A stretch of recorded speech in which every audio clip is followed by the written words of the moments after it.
শুভ সকাল বন্ধুরা, কেমন আছো তোমরা সবাই? আশা করছি ভালো আছো আর সুস্থ আছো। আমি সঙ্গীতা, আমার নতুন একটা ব্লগে তোমাদেরকে অনেক অনেক ওয়েলকাম আর ভালোবাসা। এখন কইতে বাজে ভোর 5:30 নাগাদ তোমাদেরকে সাথে নিয়ে আজকের ব্লগটা এখান থেকে শুরু করছি। আই হোপ আজকের ব্লগটা তোমাদের একটু হলেও ভালো লাগবে। প্রতিদিনের মতন সকালবেলা চোখ খুলেই আগে বাসি কাজগুলো সেরে নিই। আর এদিকে রান্নাঘরটাকেও ভালো করে পরিষ্কার করে নিলাম আর এখন চলে এসেছি এই ঘরে। এই ঘরের জানলাগুলো খুলে দেব আর তারপরে ঘরটা ভালো করে ঝাড় দিয়ে নেব। আর আমার ঘরটা কিন্তু অফ ক্যামেরা দিয়ে আমি ঝাড় দিয়ে পরিষ্কার করে নিয়ে এসেছি, কারণ এখনো ঘরের মধ্যে তোজো আর হাজবেন্ড দুজনে ঘুমোচ্ছে। আর কি বলতো, সকাল করে ওই ঘরের জানলা দরজাগুলো খুলি না, একটু বেলা করে খুলি, কারণ ভোর অবধি না এসি চলে। সেই ঠান্ডাটা ওই ঘরটার মধ্যে থাকে অনেকটা সময় অবধি, প্রায় 8:30-9টা অবধি কিন্তু ওই ঘরটা ঠান্ডা থাকে।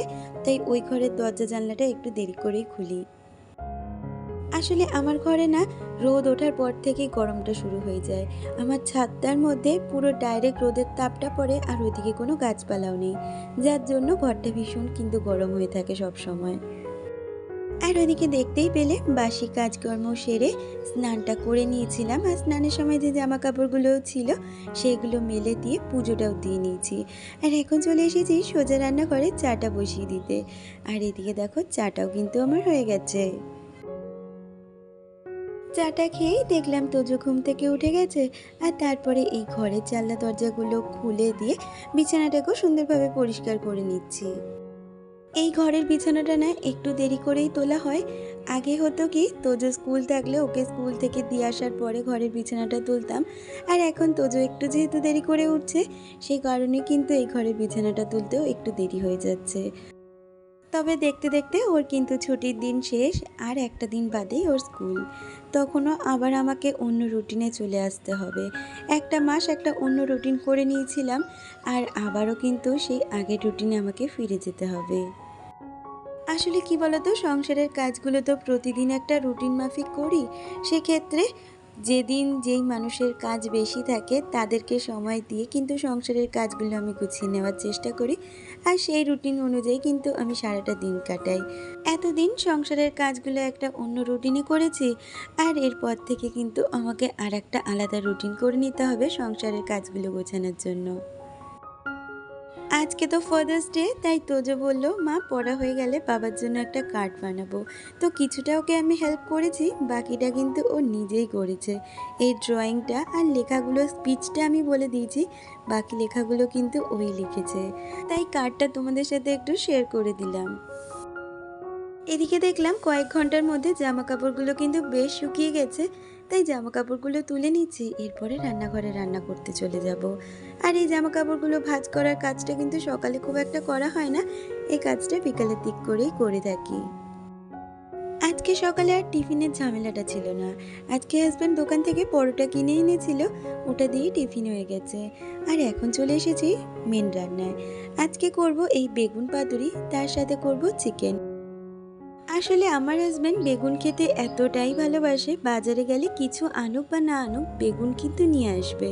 তাই ওর জন্য ওদিকে বেগুন পাতুরিটা করছি, আর সাথে এদিকে চিকেনটাকেও বসিয়ে দিয়েছি। আজকে আর রান্নার বেশি পদ বাড়াবো না, আজকে এরকম সিম্পলের ওপরেই রান্না রাখবো, কারণ আজকে করব রান্নাঘরটা ক্লিনিং। তোমাদের সাথে কথা বলতে বলতে ওদিকে কিন্তু আমার বেগুন পাতুরিটা হয়ে গেছে। আর বেগুন পাতুরিটা রান্না করতে কিন্তু খুব কম সময়ই লাগে, আর খেতেও কিন্তু ভালোই লাগে।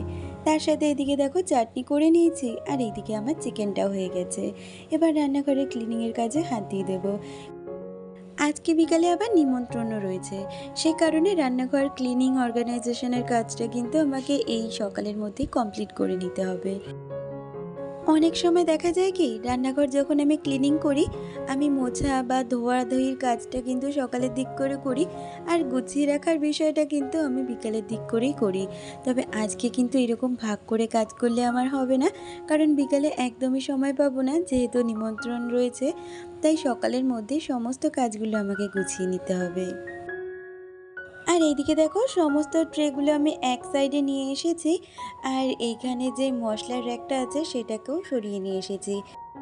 আগের দিনই তো তোমাদের সাথে শেয়ার করেছি আমি যে মশলার র্যাকের মধ্যে কার্ডবোর্ডটা লাগাই সেটা আমি আগের দিন কাগজ চেঞ্জ করেছি, প্লাস কার্ডবোর্ডটাও চেঞ্জ করেছি।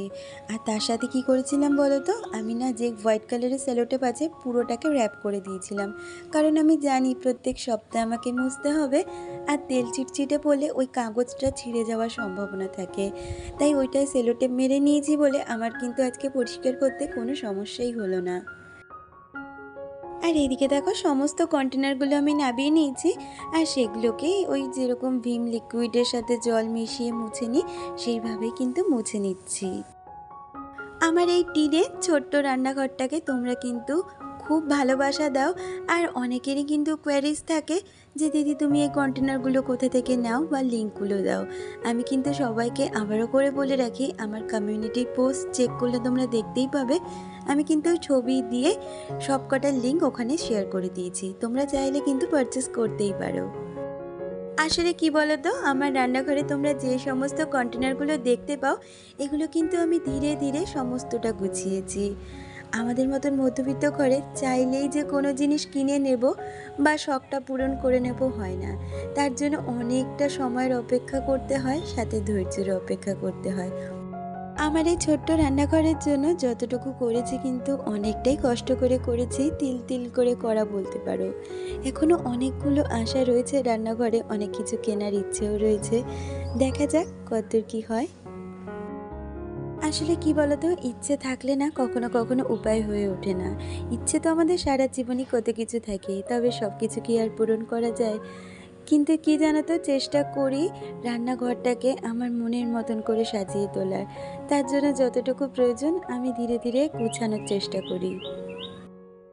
আর এই রান্নাঘরের ছোট ছোট জিনিসগুলো কিন্তু আমি কখনোই আমার হাজব্যান্ডের কাছ থেকে টাকা নিয়ে করিনি। আমার যে পকেট মানি থাকে সারা মাসে তার থেকেই কিন্তু এগুলো করা। কারণ এগুলোর জন্য যদি আমি এক্সট্রা করে হাজব্যান্ডের কাছে টাকা চাইতে যাই, তাদের কাছে কিন্তু এটা হচ্ছে এক্সট্রা খরচ বলতে পারো। আর এই দেখো তোমাদের সাথে কথা বলতে বলতে এদিকে কিন্তু আমার কন্টেনারগুলো সাজিয়ে নিচ্ছি। আর উপরের দিকটা করে আমি চিনি আর চা পাতাটা রাখি, মাঝে একটা ছোট্ট গাছ রাখি। রান্নাঘরে না আর্টিফিশিয়াল গাছই মনে হয় খুব ভালো। তোমরা তো জানোই প্রতি সপ্তাহে কিন্তু আমার এই রান্নাঘর ক্লিনিংয়ের কাজটা আমি করে থাকি।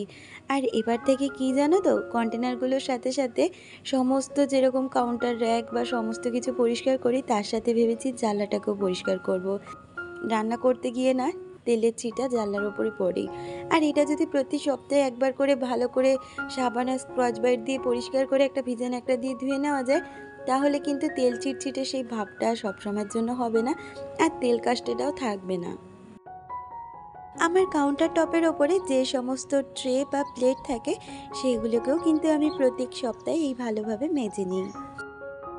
রান্নাঘরের এই সমস্ত পরিষ্কার পরিচ্ছন্নর কাজ করতে কিন্তু আমার প্রায় 1 থেকে 1.5 ঘন্টা সময় লেগেই যায়। এই গরমের মধ্যেও কিন্তু 1 থেকে 1.5 ঘন্টা সময় দিয়ে কাজগুলো করতে ভালো লাগে, যখন দেখি আমার রান্নাঘরটা পরিষ্কার পরিচ্ছন্ন লাগে। এত দূর পর্যন্ত যে বন্ধুরা আমার আজকের ভিডিওটার সাথে রয়েছে, আজকের ভিডিওটা তোমাদের যদি কিছু ভালো লেগে থাকে প্লিজ একটা লাইক কমেন্ট করে দিয়ে যেও, আর আমার চ্যানেলে নতুন বন্ধু হয়ে থাকলে চ্যানেলটা সাবস্ক্রাইব করে আমার পাশে থেকো। আর এদিকে দেখো আমি কিন্তু আমার মিক্সার গ্রাইন্ডারটাকেও বেশ ভালো করে স্কচ ব্রাইট আর সাবান দিয়ে পরিষ্কার করে নিলাম। আর এদিকে ইলেকট্রিক কেটেলটাকেও বেশ ভালো করে মেজে নিচ্ছি। আসলে কি বলতো, আমার এই মিক্সার গ্রাইন্ডারটা বা আমার ইলেকট্রিক কেটেল এগুলো তো সাদা, সেই জন্য আমি কিন্তু কাজের পরে এগুলোকে মুছেই রাখি, না হলে সাদা জিনিস কিন্তু রান্নাঘরে খুব নোংরা হয়। যেই কন্টেনারগুলো মুছেছি সেগুলোকে এখন জায়গা মতন রেখে দিচ্ছি, আর তারপর কাউন্টার টপটাকে ভালো করে মুছে নেব। জানো তো, আমি না একটা কন্টেনার রাখার জন্য র্যাক অর্ডার করেছিলাম, যেগুলো ওই প্লাইউডের হয় সেই রকম। তো সেগুলো এখনও ফিটিং করা হয়নি, তো ভাবছি আগে রান্নাঘরটা পুরো রং করব, তারপরেই সেটা খুব সুন্দর করে দেওয়ালে ফিটিংস করব। আর তারপরে সুন্দর করে কিন্তু রান্নাঘরে আমার কন্টেনারগুলোকে গুছিয়ে রাখবো। আর এদিকে দেখো সমস্ত মোছামুছি ধোয়াধুয়ির কাজ কিন্তু আমার হয়ে গেছে, এখন সুন্দরভাবে সমস্ত জিনিস জায়গায় গুছিয়ে রাখবো। তোমরা তো দেখতেই পেয়েছিলে আমার কিন্তু তেলের কন্টেনারটা খালি হয়ে গেছিলো, তাই তেলটাকে রিফিল করে রাখলাম। আমার যে অয়েল কন্টেনারগুলো তোমরা দেখতে পাও, জানো তো সেগুলোও ইচ্ছে আছে খুব তাড়াতাড়ি চেঞ্জ করব। এটা কি বলো তো, এটা তো প্লাস্টিক বেসের ওপর, প্লাস্টিকের ওপরে কোনো জিনিসই খাওয়া উচিত নয়। আর তারপরে না এই কন্টেনারগুলোর মধ্যে তেল চিটচিট করে ভীষণ, পরিষ্কারও হতে চায় না সেইভাবে। তাই ভাবছি যে কাচের অয়েল কন্টেনারগুলো হয় সেগুলো কিনবো। আর কাচের জিনিস দেখবে পরিষ্কার করা কিন্তু খুব সহজ, একবার ধুলে কিন্তু একদম নতুনের মতন ঝকঝক করে। আর এইদিকে দেখো আমি কিন্তু আমার কাউন্টার টপটাকে সুন্দরভাবে গুছিয়ে নিচ্ছি। কাউন্টার টপটা না একটু ফাঁকা ফাঁকা দেখতে আমার ভীষণ ভালো লাগে। খুব একটা হিঞ্জি কাউন্টার টপ একদমই ভালো লাগে না, যার জন্য আমি না সমস্ত কিছু রাখার জন্য এক একটা ট্রে বা প্লেট ব্যবহার করি। এক্ষেত্রে যেমন কাউন্টার টপটা পরিষ্কার করাটাও খুব সহজ। হ্যাঁ, সপ্তাহে একদিন ওই প্লেট বা ট্রেগুলোকে মাজতে হয়, তবে কিন্তু প্রতিদিনের পরিষ্কারের জন্য খুব সহজ উপায়। কাউন্টার টপটার নিচে যে র্যাকটা রয়েছে, যার মধ্যে আমি আমার সমস্ত কাচের বাসন আর ডিনার সেটগুলো রাখি, সেগুলোকেও নামিয়ে নিয়ে ভালো করে পরিষ্কার করে রাখছি। আসলে কি বলতো, সপ্তাহে একটা দিন বা মাসে একবার যদি এই জিনিসগুলো একটু নামিয়ে পরিষ্কার করে নেওয়া যায়, তাহলে কিন্তু এখানে নোংরার কোনো আশ্রয় থাকে না। আর এখানে যে জিনিসগুলো আমার দেখছো তোমরা, এখানের কিন্তু বেশিরভাগটা না, পুরোটা জিনিসই আমার গিফটে পাওয়া। এখানে কোনো কিছুই আমি কিন্তু কিনিনি। আর এই ডিনার সেটগুলো তো আমার বিয়েতে পাওয়া, তবে থেকেই চলছে। আর বেশিরভাগই কিন্তু আমার বিয়ের পাওয়া জিনিস। তবে এই কাচের যে কাপগুলো দেখছো, এগুলো কিন্তু গত বছর তার আগের বছর ভাইফোঁটাতে গিফট পাওয়া। হ্যাঁ, এই কন্টেনারটা আমার কেনা, হ্যান্ড চপার, মিক্সচার এগুলো আমার কেনা। বাকি কাচের আইটেমগুলো সমস্তই গিফটের আইটেম। আর এই দেখো, তোমাদের সাথে কথা বলতে বলতে আমার রান্নাঘরটা কিন্তু সুন্দরভাবে পরিষ্কার করে গোছানো হয়ে গেল। কেমন লাগছে আমার টিনের এই ছোট্ট রান্নাঘরটা, অবশ্যই তোমরা কমেন্টে জানিও। তাহলে চলো তোমাদের একটু ঘুরে দেখাই।